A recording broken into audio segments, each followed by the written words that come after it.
So kato siya, once gano'n ang may tabo, ibig sabihin fruit siya, like na kamatis. Ibang kamatis, pag gawa sa kamatis, ka na din unod siya.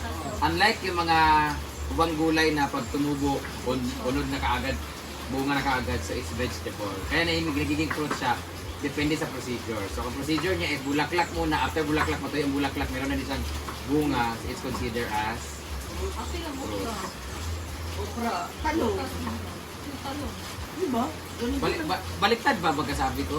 Or ang basta nga na yung procedure, basta pag bulaklak sa either may misang Kalabasa. ang palabasa. Meron din. O baka yun ang gulay siguro. O siya ba? Kasi ang kalabasa may bulaklak. Tapos Di ba pag ano siya? Pero yun na ba explain na ano? Yun nga, pero sa gulay pa rin siya na-assign. Pero prutas daw yung ganun dapat. Once na ang bulaklak, tapos pag nakulintoy o na-try, may bunga na lalo. Ako, i-search nyo nga, yun na nasa comment section ng comment section namin. Yun yung according to my theory. Basta panoorin niya, paano malalaman ang prutas sa gulay. Na isa yung gulay. Gulay siya na kahilera, pero prutas dapat siya na variety. O baka kung ano yung content. Pero hindi eh.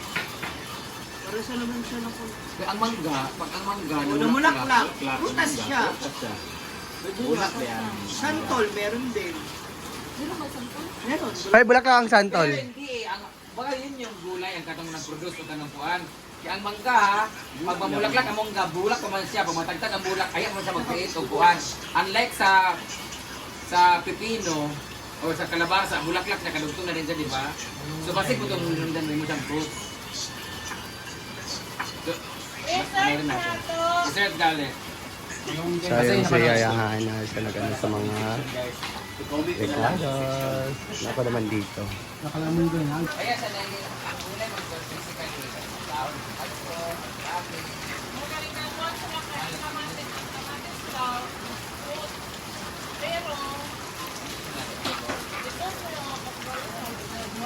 Tapos, culinary speaking, exercise.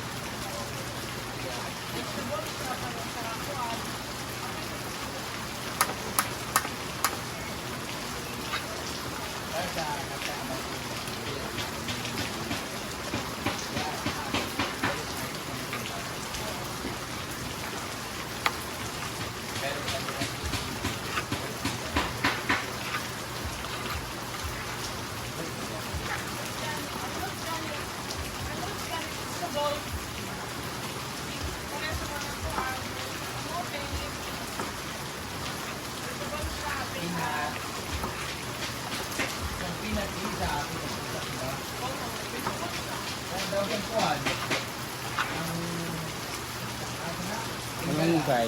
Parang adarin mo. Ay, sa walang sasawan mo.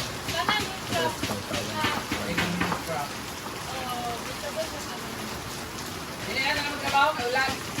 Kaman. Ay, lupod. Sige, bulat mo. Lulat ako na tulo. Hawak ko pa ba ang train? Alam mo, sulat ka na yun. Bigyan ko yan, kung ngawakan ka, plaster ng ilong. Ganyan. Nangyari ang papagahapon. Sabi ko tao rin, breathing. Nag-aana mo dito sa Imburdan, pagkataon na ako, nag-aana mo dito isa. Yawan ba na sila?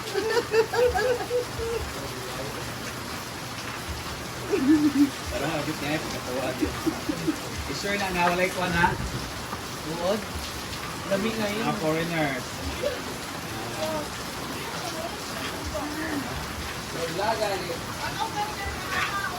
Hi.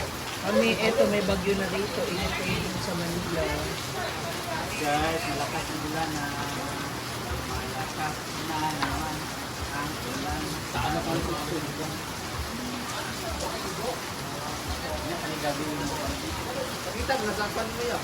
Twitter. Wala man? Nakita yan. Wala man? Yan mo. Ito. Kasi dito naman. Dito naman dito yung tunga naman dito. Twitter. Tara yun.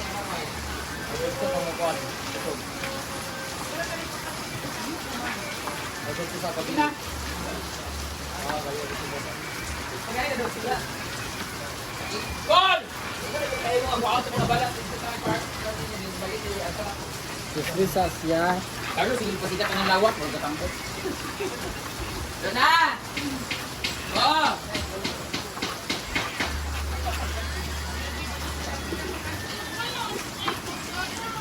Kani mga karton ka ng diaba nga kinakanin yung labay.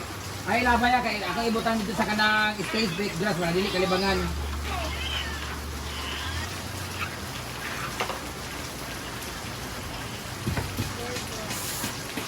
Ang bayo niya.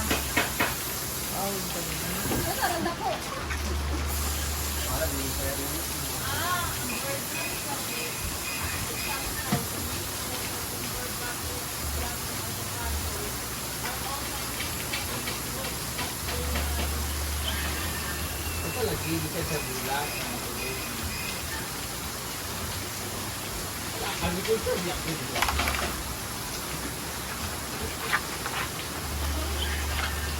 Ayo. Eh, bakit ko tuloy kayo?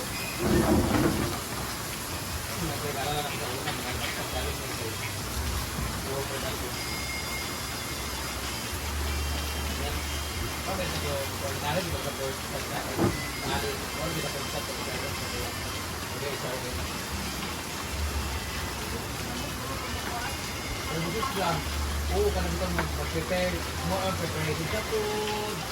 Oo, wala ka sila direct mo sa makasabit sila tama na sila sa kanang pagkilo sa ulan. Ay mga puno. Dili kita for step up to up. Tama na ka po.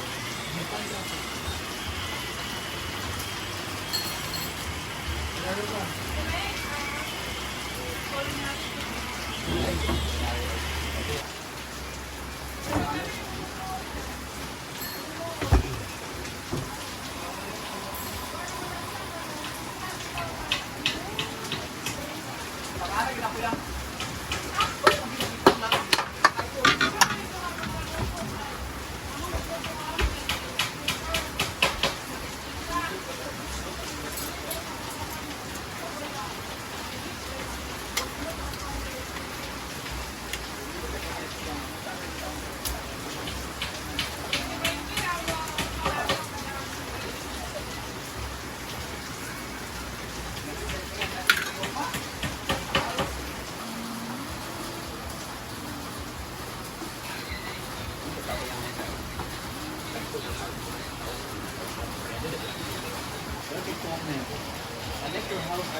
Luluto na siya ng gulay. Tiil. Oh, tiil pala guys. Ating Adidas or paa ng manok. Pause mo. Ano pa rin yan? Yan, magluluto na si Britney ng aming Buglan na. At ang magpapasarap ng ating adobong Adidas, lalagyan natin yan ng oyster sauce guys. Pagdadagdag lasa at sarap sa ating adobo. So, naglagay na din dyan si Britney ng bell pepper or tinatawag namin atsal. So, sa Tagalog daw, tinatawag niyang siling babak. So, guys. Mars! Mars, anong tawag ng atsal? Sa Tagalog. Achal din. Siyempre. Oh! Na ang isahan natin na gulay. And ito naman po yung paa ng manok. Ayan. So later kakain na kami. Thank you for watching. Bye-bye.